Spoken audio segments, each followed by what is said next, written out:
Hello दोस्तों, मैं आपके अपने चैनल कैरियर हब पर आपका स्वागत करता हूं। आज का इंटरेस्टिंग दार चैप्टर पढ़ाएंगे आपको जियोग्राफी। जियोग्राफी में हम पढ़ेंगे भौतिक स्वरूप, जो पहला चैप्टर आता है। तो स्टार्ट करें हम। जियोग्राफी में हम सबसे पहले पढ़ते हैं कि भारत का ये सबसे बड़ा होता है ग्लोब। ग्लोब के बारे में हम पढ़ेंगे। अब ग्लोब के बारे में इसलिए पढ़ेंगे कि भारत की स्थिति हमारी ग्लोब में कहाँ है। ग्लोब को हम किस रूप में भी जानते हैं, एक विश्व के रूप में भी जानते हैं। अब हम ग्लोब बनाएंगे, ग्लोब के बारे में पढ़ेंगे। तो ये ग्लोब हम बनाते हैं, ये हमारा ग्लोब है, दिखाई दे रहा है। तो ये हमारा ग्लोब है। अब पूछा आता है ग्लोब में, ये ग्लोब को हम पृथ्वी भी कहते हैं। अब पृथ्वी ग्लोब में पूछा आता है कि सबसे बीचों बीच कौन सी रेखा खींची जाती है। तो ग्लोब में सबसे बीचों बाच कौन सी रेखा खींची जाती है, तो इस रेखा को कौन से नाम से जानते हैं हम? तो विषुवत रेखा या 0 डिग्री अक्षांश रेखा, या इसे हम भूमध्य रेखा के नाम से भी जाने जाती है। अब देखो, ये 0 डिग्री अक्षांश रेखा के नाम से भी जाना जाता है, 0 डिग्री, ठीक, और भूमध्य रेखा के भी नाम से जाना जाता है। भूमध्य रेखा, इसे हम 0 डिग्री अक्षांश रेखा भी कहते हैं।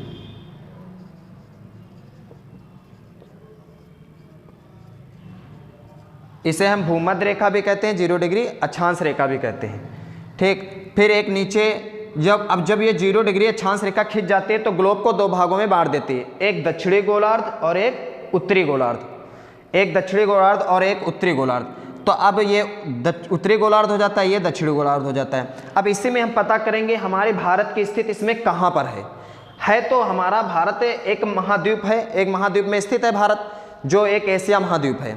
7 महाद्वीप हैं, उन्हीं महाद्वीपों में एक एशिया महाद्वीप है जिसमें हमारा भारत स्थित है। अब ये ग्लोब में कहाँ स्थित है ये हमको पता करना है। तो हम ये देखते हैं। फिर उसके बाद एक रेखा पड़ती है, इसे हम 23.5 डिग्री कर्क रेखा कहते हैं। जो उत्तर में जो रेखा 23.5 डिग्री है वो कर्क रेखा है, इसे हम कर्क रेखा कहते हैं। इसे हम कर्क रेखा कहते हैं। और जो दक्षिण में 23.5 डिग्री पड़ती है, 23.5 डिग्री पड़ती है, उसे हम मकर रेखा कहते हैं। उसे हम मकर रेखा कहते हैं। फिर उत्तर में एक और रेखा पड़ती है, उसे हम 66.5 डिग्री पर वो स्थित है, उसे हम आर्कटिक रेखा कहते हैं। आर्कटिक। फिर एक नीचे पड़ती है, यही 66.5 डिग्री पर एक कर्क रेखा और पड़ती है, उसे हम कहते हैं अंटार्कटिक।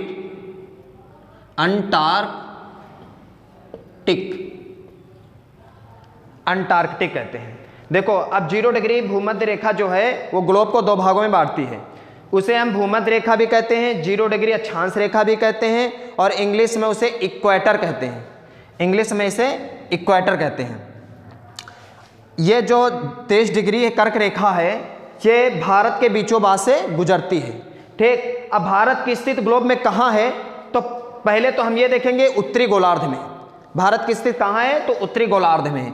हमारा ये 0 डिग्री अक्षांश रेखा है ये 0 डिग्री अक्षांश रेखा। अब यहाँ से हमारे 2 भागों में बढ़ जाता है। हमारी भारत की जो स्थिति है उत्तरी गोलार्ध में किस ओर है, तो पूर्व की ओर है। हमारी स्थिति जो है भारत की उत्तरी गोलार्ध में किस ओर है, तो पूर्व की ओर है। ये हमारा भारत है।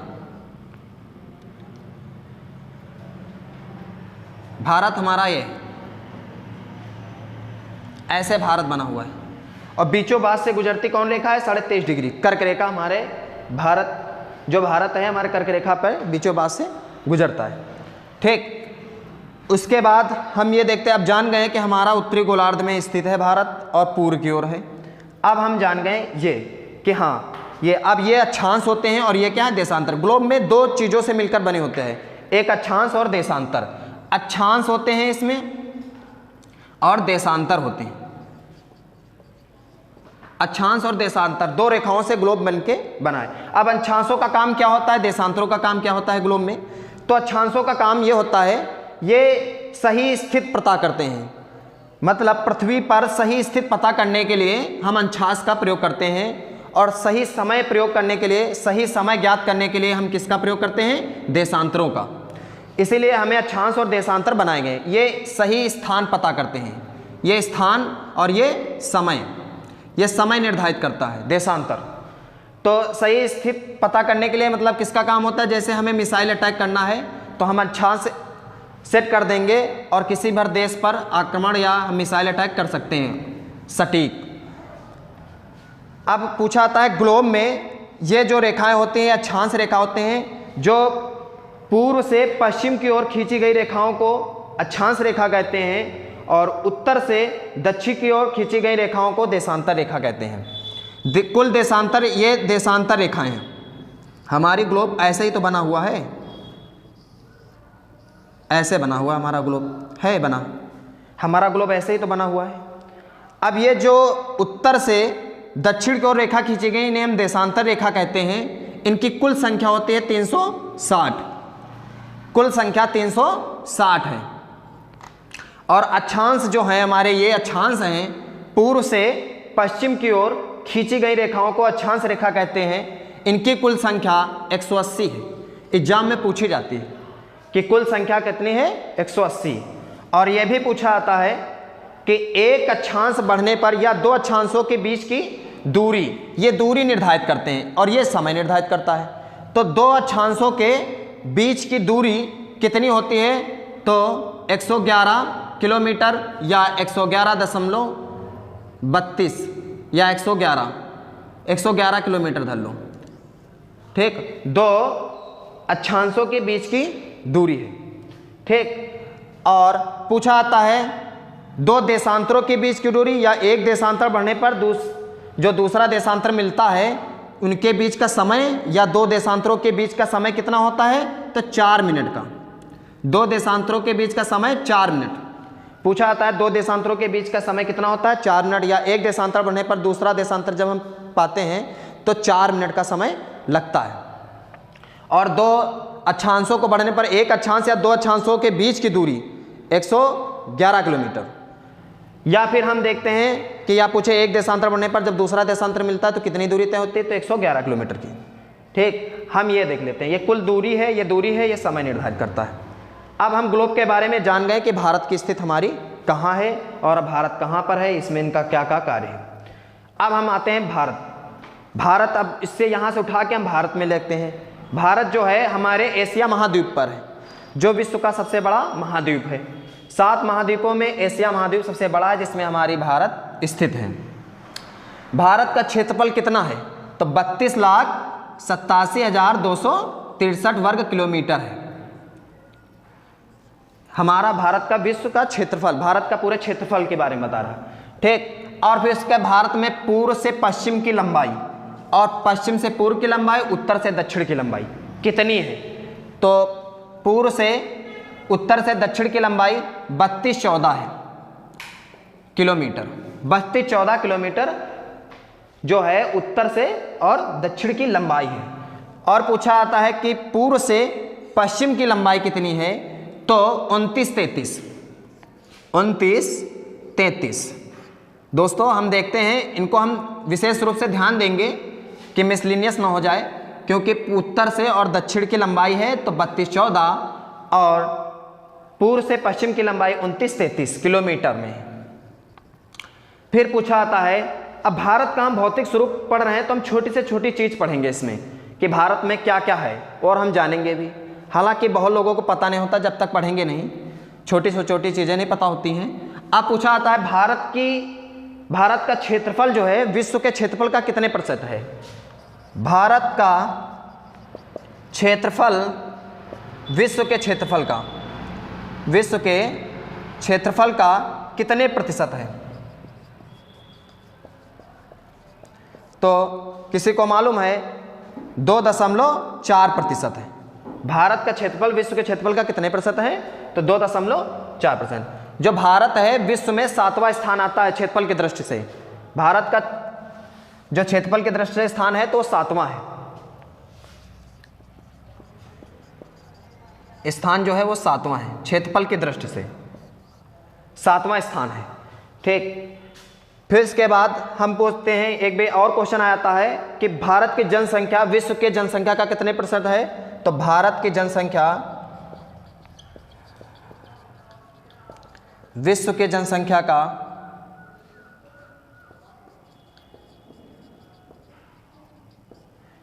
का 17.7 या 17 पहले 5 थी अब 7 हो गई है, 17.7% हो गई है। अब हम ये नहीं, इतना हमने देख लिया, ये छोटी छोटी चीज़ें हैं। अब हम बड़े बड़े देखते हैं। पूछा था जो भारत का है, भारत से स्पर्श करने वाले देश, भारत सीमा से स्पर्श करने वाले, स्थल सीमा से स्पर्श करने वाले कितने देश हैं? तो आओ हम देखते हैं कितने देश हैं। तो 7 देश हैं। कितने देश हैं? 7 देश हैं। भारत सीमा से स्पर्श करने वाले या भारत के स्थल सीमा से स्पर्श करने वाले 7 देश हैं। पहला जो आता है यहाँ देखा जाए तो सबसे ज़्यादा सीमा बनाने वाला कौन सा देश है? भारत से सबसे ज़्यादा कौन सा देश सीमा बनाता है? तो बांग्लादेश, जिसकी लंबाई 4096 है किलोमीटर। तो पहला आता है यहाँ कौन सा देश पड़ता है? पाकिस्तान, पाकिस्तान। फिर ऊपर पड़ता है अफगानिस्तान, उत्तर में कौन पड़ता है? अफगानिस्तान, अफगानिस्तान। ऊपर कौन पड़ता है? अफगानिस्तान। यहाँ कौन पड़ता है?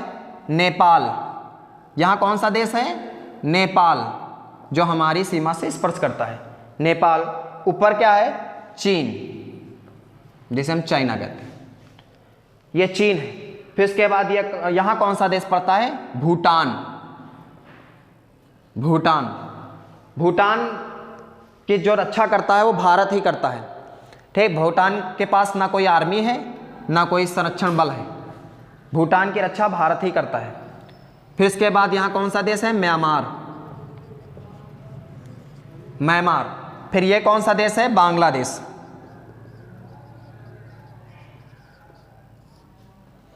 बांग्लादेश। तो सबसे ज़्यादा ये कौन से है? पहला नंबर, 1 2 3 4 5 6 7 देश हो गए जो भारत की स्थल सीमा से स्पर्श करते हैं। सबसे ज़्यादा स्पर्श कौन करता है? तो बांग्लादेश। सबसे ज़्यादा सीमा कौन बनाता है? तो बांग्लादेश। भारत से सबसे ज़्यादा बांग्लादेश सीमा बनाता है। कितनी सीमा बनाता है? तो 4096। इससे अगर पूछा जाएगा तो सबसे ज़्यादा अगर पूछा जाएगा तो बांग्लादेश का पूछा जाएगा, तो इसलिए हम इसको याद रखेंगे, ठीक। अब 4096 ये, और ये भी पूछा जाता है बांग्लादेश भारत के कितने राज्यों को छूता है, या भारत के कितने राज्य छूते हैं? तो 5 राज्य। कितने भारत के राज्य छूते हैं बांग्लादेश से?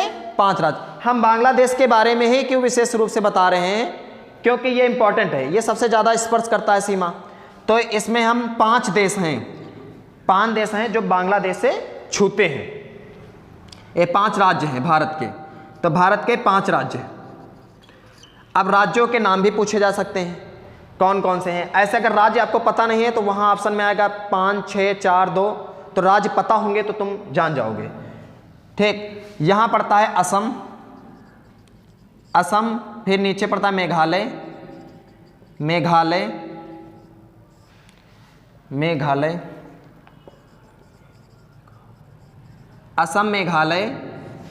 फिर क्या? त्रिपुरा, त्रिपुरा, मिजोरम। असम, मेघालय, त्रिपुरा, मिजोरम। और यहाँ कौन पड़ता है? पश्चिम बंगाल।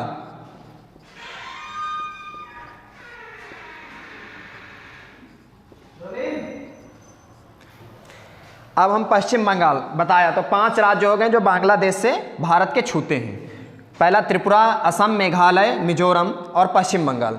ये एग्जाम में पूछे भी गए हैं, अभी पेट का एग्जाम हुआ था उसमें पूछे गए थे, हमारे ही एग्जाम में पूछा गया था। 7 हैं, ये 5 हैं। और 7 कितने हैं? भारत से स्पर्श करने वाले देश कितने हैं? तो 7 जो स्थल सीमा से। अब हम आते हैं जलीय सीमा से स्पर्श करने वाले देश, राज्य। अब भारत के तटीय राज्य जो जल से सीमा करते हैं या समुद्री सीमा से स्पर्श करने वाले राज्य, ठीक। हम आते हैं स्पर्श करने वाले। ये भैया लोगों ने ये उतार लिया ना, सभी लोगों ने ये उतर गया, ठीक। ये उतार लो आप लोग। या हम बताते हैं यहाँ राज्य पूछा जाता है, भारत से जलीय सीमा से स्पर्श करने वाले कितने राज्य हैं, या समुद्री सीमा से स्पर्श करने वाले कितने राज्य हैं। हम ये देखेंगे, राज्य भी क्लियर हो जाएंगे भारत के कहाँ कौन से हैं, और ये भी मालूम पड़ जाए कि समुद्र किनारे कौन से राज्य हैं, जिससे हम आनंद भी ले सके जाके वहाँ। अब समुद्र से किनारे कौन कौन से राज्य भारत के हैं, तो इन्हें पूछा एग्जाम में आएगा, समुद्री पड़ोसी राज्य बताइए। भारत के या तटीय राज्य। तो पहला है गुजरात, गुजरात, फिर दूसरा है महाराष्ट्र, फिर तीसरा है गोवा, यहाँ फिर यहाँ फिर गोवा, ठीक। फिर उसके बाद नीचे है महाराष्ट्र, गुजरात, महाराष्ट्र, गोवा, फिर इसके बाद कर्नाटक, फिर इसके बाद केरल, फिर इसके बाद केरल। तो कितने राज्य हो गए? गुजरात, महाराष्ट्र, गोवा, कर्नाटक, केरल। और यहाँ ही राज्य स्थित हैं, भारत के यही राज्य स्थित हैं और इसी स्थान पर, ठीक है ना। ये समुद्री पड़ोसी राज्य, ये पश्चिमी हो गए। और पूर्व में भी देखेंगे तो पूर्व में, अब ये पश्चिम में हो गए, पूर्व में कौन कौन सा है? यहाँ तमिलनाडु, फिर इसके बाद आंध्र प्रदेश,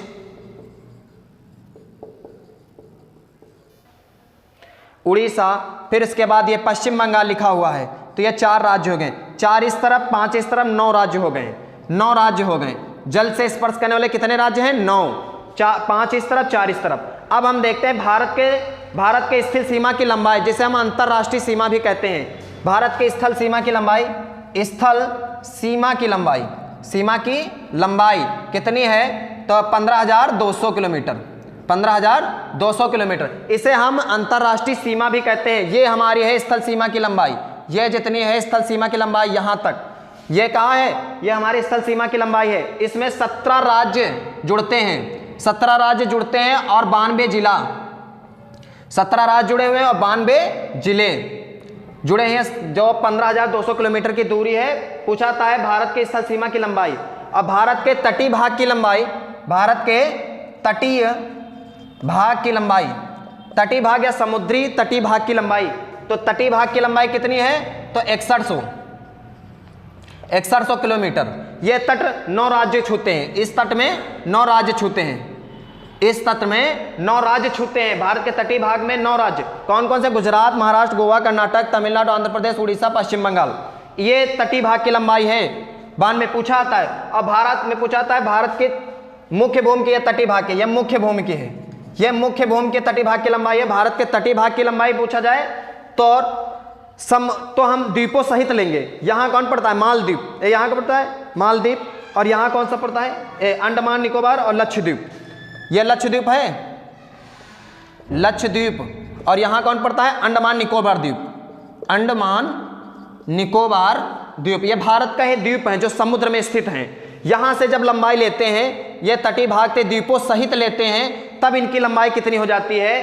तो द्वीपों सहित तटीय भाग की लंबाई, द्वीपों सहित तटीय भाग की लंबाई, द्वीपों सहित तटीय भाग की लंबाई कितनी है?